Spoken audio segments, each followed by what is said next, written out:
afgooye waxa ay caan ku tahay xoolaha nool oo ay ku yaalla suuqa ugu weyn ee xoolaha lagu dhaqdo laguna kala iibsado. haddaba si aan xaaladaasi u kurgalo ayaa waxa aan soo indha-indheynayaa suuqa weyn ee xoolaha lagu kala iibsanayo oo ay afgooye caan ku tahay. haddaba dadka ayaa iyagu iminka si weyn ugu sii qulqulaya kana imanaya ganacsatada ha u badnaadeene magaalada muqdisho caasimada dalka soomaaliya iyo deegaanada ku teedsan afgooye. iminka ayaan u sii tafaxaytay inaan soo eego suuqa ugu weyn ee markaasi xoolaha lagu kala iibsado. halkani waa afgooye, waa ruuxaantii suuqa ugu weyn ee xoolaha markaasi lagu kala iibsado. waqtiyadan oo kale suuqu aad ayuu u yahay mid aad u mashquul badan. dadka ka imanaya ganacsatayaasha iyo dadka kale iyagu ku dhowdhow degaamada muqdisho iyo agaarkeeda iyo ganacsatada ayaa waqti xaadirkan kusoo qulqulaya. waxa ayna baayacayaan neefka xoolaha ah maadaama ay soo dhowdahay ciidul adxa oo dadku ay badankoodu wada qalanayaan neefaf xoog waaweyn.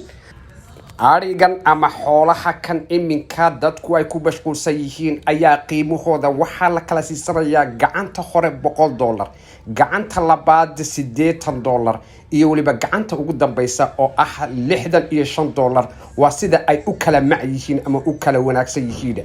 haddaba aan idiin kala baxo bal hadda qaabka loo iibsanayo iyada oo ay suuqu yahay waqti xaadirkan mid mashquula.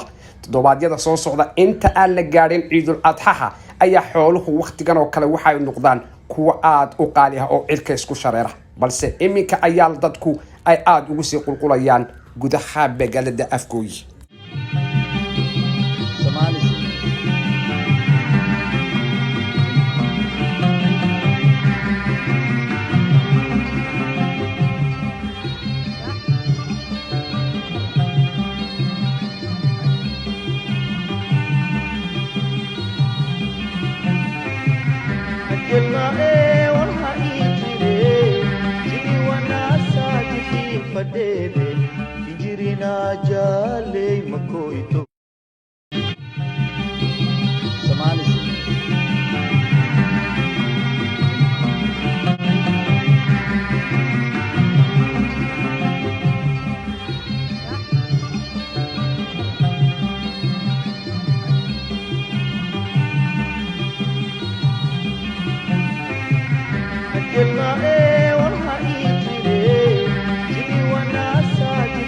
Fadede, injirina jale makoito.